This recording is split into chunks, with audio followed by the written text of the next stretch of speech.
Hello, I'm Marlene Saeed. This is Counting the Cost on Al Jazeera, your weekly look at the world of business and economics. This week, Palestinians trapped in Gaza plead for much-needed relief. A deal was reached to allow aid into the enclave.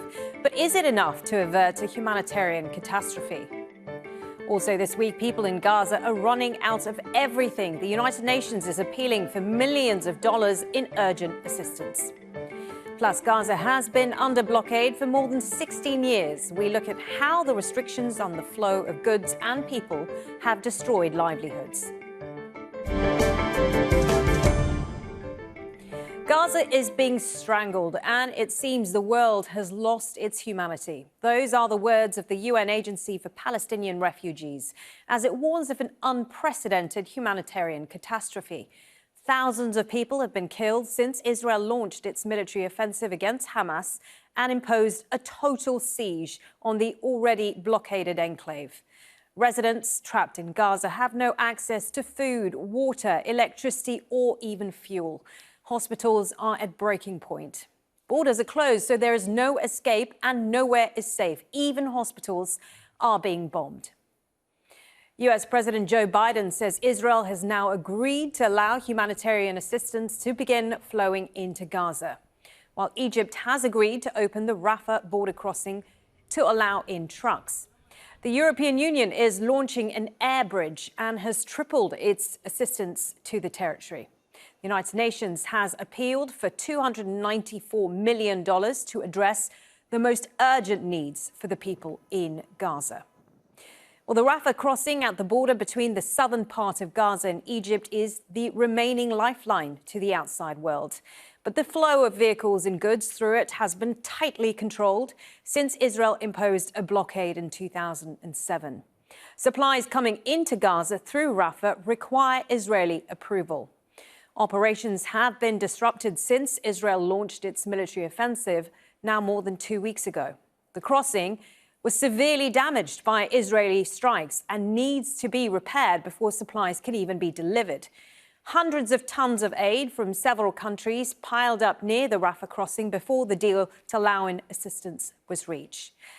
Karam Abu Salam crossing, which is the sole passage for trucks carrying goods, fuel and aid into Gaza, is closed.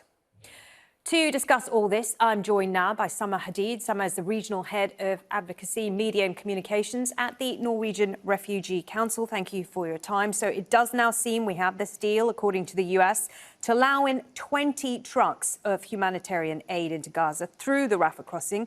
It doesn't sound like a whole lot. How far is it going to go? The US announcement to allow 20 trucks initially into Rafah crossing to reach Gaza is not enough to deal with the growing daily needs emerging from the Israeli bombardment and siege on Gaza.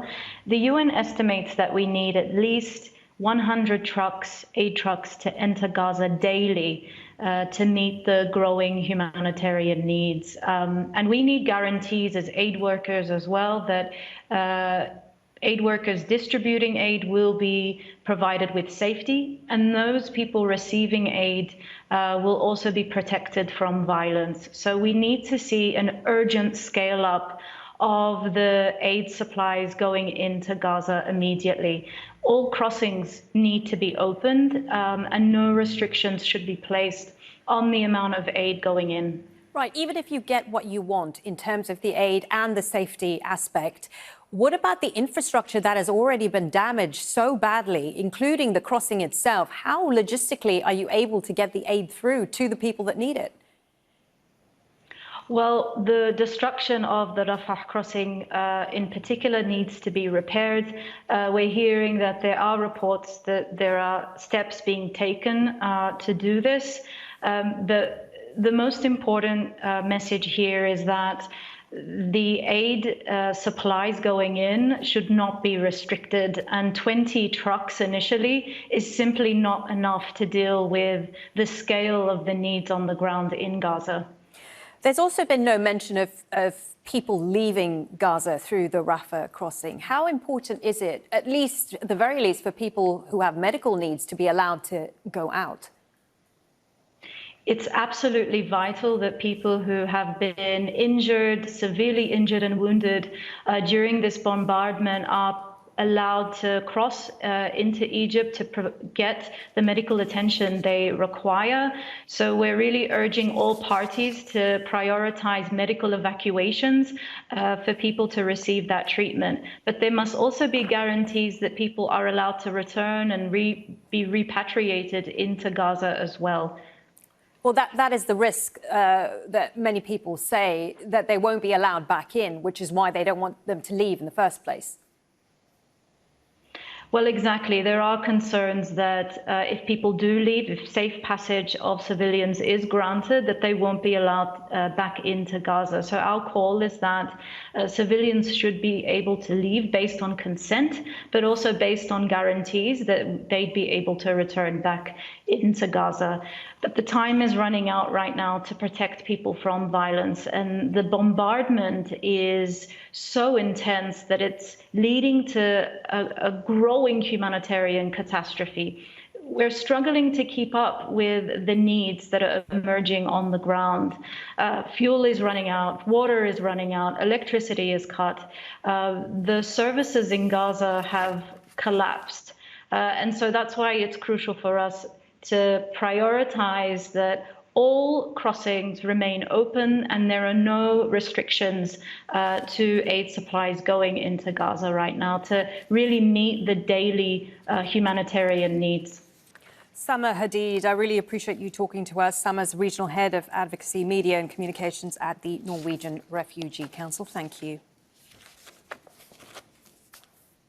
Now, in response to attacks by Hamas on Israel, nations including Denmark, Sweden, Germany and Austria have suspended development aid programs to the Palestinian territories.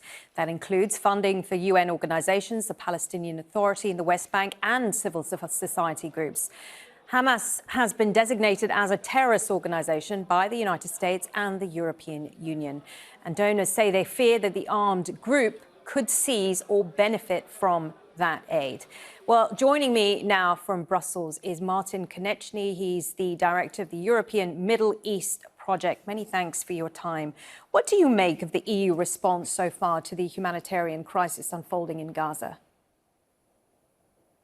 Well, it has been initially driven primarily by outrage and shock about the attacks, the horrific attacks by Hamas, which is understandable.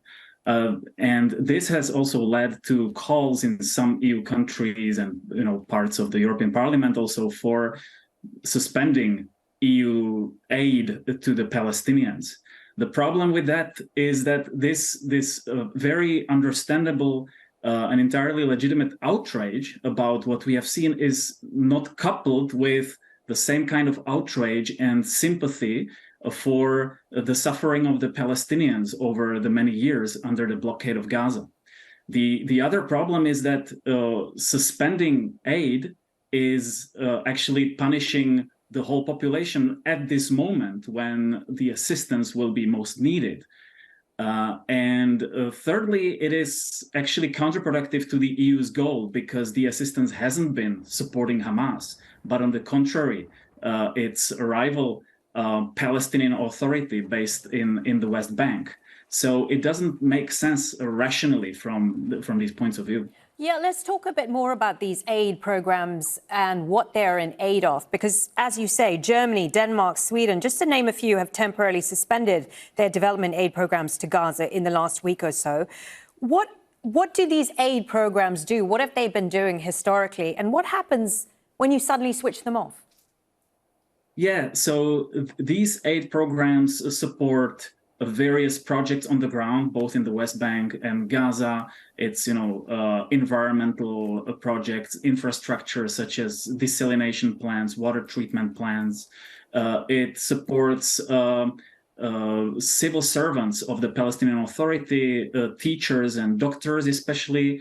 It also provides cash benefits to the poorest Palestinian families. It supports NGOs, it supports projects supporting women's rights, etc., etc. It's very broad. And so switching off this vital support right at this moment when we know what Gaza is going through is really quite a drastic response. Now, again, the EU has not done this as such. 4 member states of the EU, which you mentioned, have temporarily suspended it. They want to review the aid and restart it afterwards. But still, it is a very, very problematic response, which I think reflects the wider political response to the crisis that we have seen in Europe, with some politicians and member states completely taking the side of Israel and again being kind of blind for the Palestinian suffering from which actually this crisis has been generated. Are concerns over aid ending up in Hamas's hands valid? So the assistance of the Europeans has been actually subjected to greater scrutiny than I think anywhere else. All physical aid that goes to Gaza in terms of, I was talking about plans for wastewater treatment and so on, is actually going there with the approval of Israel and with very close monitoring, very extreme, actually, by international standards, monitoring of every piece of material that goes into Gaza. All the funding from the EU to individuals like civil servants, Palestinian civil servants, it's actually based on lists which are screened and vetted against international sanction lists. So there is actually greater control than is the usual standard. There have always been a lot of suspicions from certain quarters of EU politics about these programs. So there has always been greater attention and a lot of questions about this. And people have been looking into it and reviewing and monitoring this aid very closely. But there is no evidence. And these reviews haven't shown any evidence of misuse or diversion of these funds. Unfortunately, we're out of time, Martin, but I really appreciate you speaking to us and sharing your thoughts. Martin Konechny, Director of the European Middle East Project. Now, Israel has ordered more than 1 million people to leave the northern part of Gaza. It is putting pressure on Egypt to allow them to cross into the Sinai. But Egypt's president says he won't allow refugees from Gaza into his country. Abdel Fattah el-Sisi says that would make the peninsula a target for Israel. Well, Arab countries and the people of Gaza are worried if Palestinians leave, Israel may never allow them to return. Joining me now from Ramallah is Mazen Sinakrot. He's a former Palestinian Minister of Economy and currently the Chief Executive Officer at Sinakrot Holding. Thank you for joining us, sir. I wanted to start by asking you your reaction to this recent agreement to allow in 20 aid trucks through the Rafah crossing. Well, I think this is a very small start. Doesn't really going to have any impact on the social life of the 2.3 million Palestinians living under this severe closure and being bombarded on a daily basis, and every minute there is a bombardment. So 20 trucks only allowing food and medicine and no fuel. And fuel is a major commodity for the hospitals to operate. In addition to that, talking about 20 trucks, definitely will not really do any social impact for the Palestinians. And that will be also targeted only for the southern part of Gaza, not for the whole Gaza Strip. So it's very shameful that the American administration have been heavily involved in trying to convince the Israelis for the last 4 or 5 days and getting out with this very primitive, shameful result. Well, just to add to your point about fuel, it was Israel who has refused the fuel to be included in this aid envoy because they say Hamas will then intercept the fuel and use it for their own reasons. Is that a reason that you would be sympathetic with Israel's concerns? No, of course not. Of course not. I mean, the fuel has been always coming from the Israeli side, and it's been channeled with the donor assistance, especially fuel for the electricity company and also for the daily use of people to move around. So I think, and for hospitals to operate, now the need for fuel is not less than the need for drugs and also food. So I believe the fuel is of high importance for at least to bring the right needed assistance for hospitals to operate in these kind of circumstances. You know that thousands of casualties every day, hundreds of dead people every day. So without having the proper functioning for hospitals, that means Gaza will die gradually. Do you think Egypt is right to be cautious in letting refugees from Gaza enter? Well, I think, look, I mean, this is not the solution. Palestinians have suffered from the Nakba in 1948 and suffered also from the Nuzuh in 1967. And I don't think the Palestinians have, the appetite to leave their homelands anymore, because they have seen what have happened to the Palestinians since the Nakba in 1948, those who are living in Lebanon and Syria and Iraq and elsewhere around the world. So I think enough is enough. This is from one hand. Egypt have the full right of not accepting Palestinians to come in and to be pushed by the Israeli forces to leave Gaza. Now Egypt have enough Arab refugees from Sudan, from Libya, from Iraq, from Syria and elsewhere. And I think they have not less than 10 million people. So I agree 100% of what Sisi have said to the German chancellor in their press conference. OK, Mazen, stay with me, because I want to get some context to this war between Israel and Gaza. It's worth taking a look back into history, because citing security reasons, Israel imposed a permanent blockade on Gaza since Hamas took control of the Strip in 2007. And that blockade restricted who could access the territory and made it difficult for Palestinians to work in Israel. And as a result, Gaza has one of the highest unemployment rates in the world at 46%. Let's come back to you, Mazen. How have Palestinians managed to make a living in Gaza since the blockade? Now, let me remind you and remind the people who are watching us, actually, that the blockade have started after the unilateral left of Gaza to the Israelis in September 2005. I was part of the higher committee in the government at that time. They did not coordinate with the Palestinian Authority by anything. They just done it alone. They withdrew from Gaza in September 2005. Hamas took over after the latest elections in the Legislative Council and after 2007. So after the Israelis have left Gaza, they started the complete siege on by air and sea and land. This is the fact. I was part of the government at that time, and they have witnessed everything in my own eyes, economically and also socially, and donors' money and exports and imports into Gaza and the flow of workers. Everything have stopped after they have left Gaza in September 2005. So how do they survive? If you have no income, how do you live?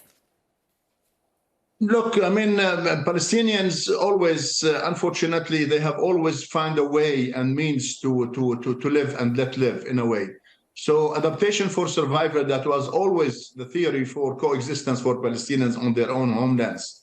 It was not easy. It was extremely difficult. As you have said, 45% of people are not working. 50% of the 45 are university graduates. 80% of the Gazans are under poverty line for the last 18 years or so. In addition to that, if you look at the income per capita between the West Bank and Gaza, Gaza is 50% of the income per capita of that in the West Bank. So this has this long blockade and long siege and long closure on Gaza have shown these indicators. And you know that Gaza, 80% of its inhabitants are actually refugees from the 1948, from the historical geography of Palestine. So that means people have been suffering, and UNRWA was being the only player in Gaza, because 80% of the people have benefited from the UNRWA and the UN agencies programs, especially for medical care, education, infrastructure development here and there.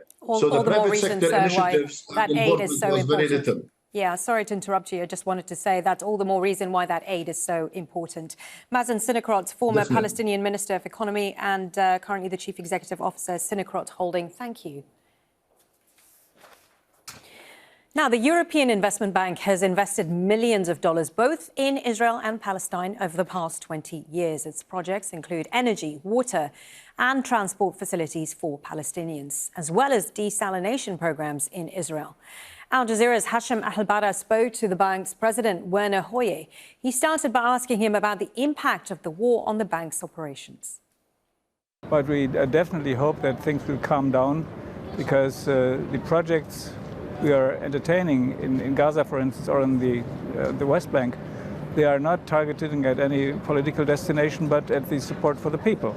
And clean water is something that people urgently need. So this is just one example of what we are doing there.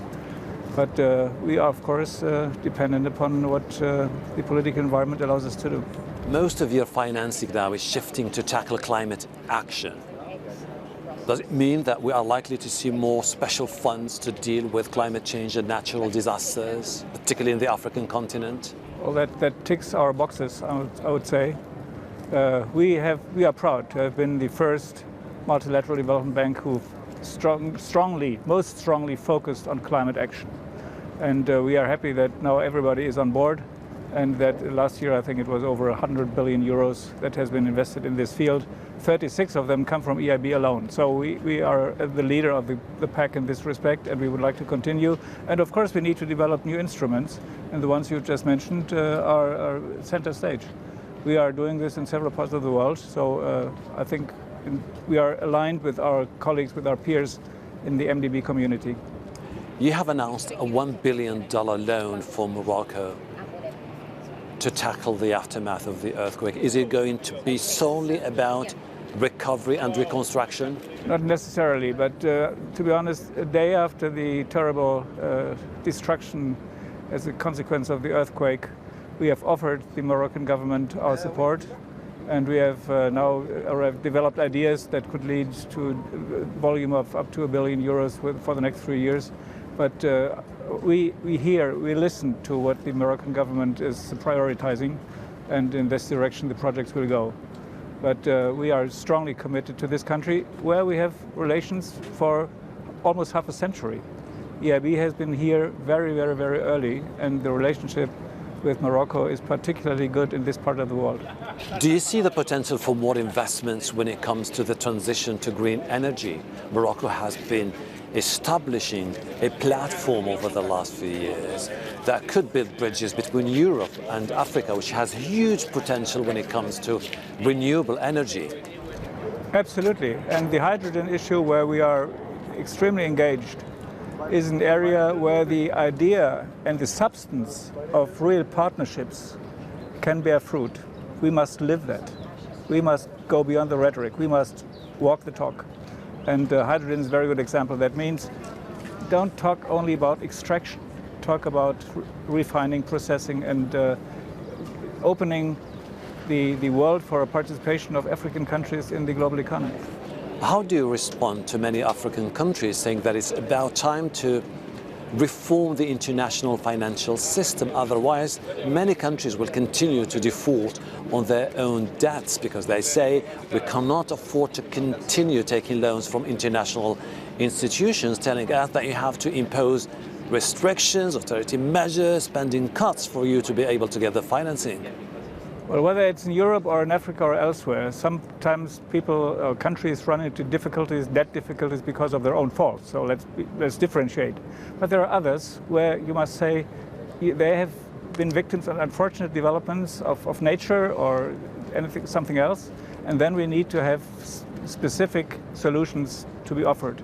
And we did this. For instance, when it comes to debt for nature swaps, we are ready to discuss. We are discussing long tenors for developing countries. We have set up this program for countries that are under the specific threat of natural disasters.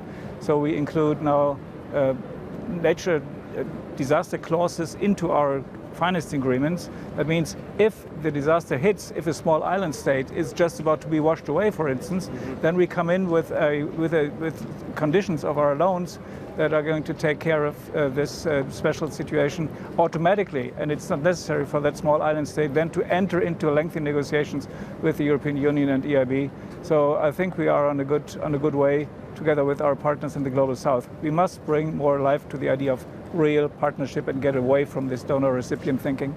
And that is our show for this week. Get in touch with us on X, formerly known as Twitter, at Marlene Said. Do use the hashtag AJCTC when you do, or you can drop us an email. Counting the cost at aljazeera.net is our address. And there's more for you online at aljazeera.com/CTC, which will take you straight to our page, which has individual reports, links, entire episodes for you to catch up on. That is it for this edition of Counting the Cost. I'm Marlene Said from the whole team. Thanks for joining us. The news on Al Jazeera coming up next.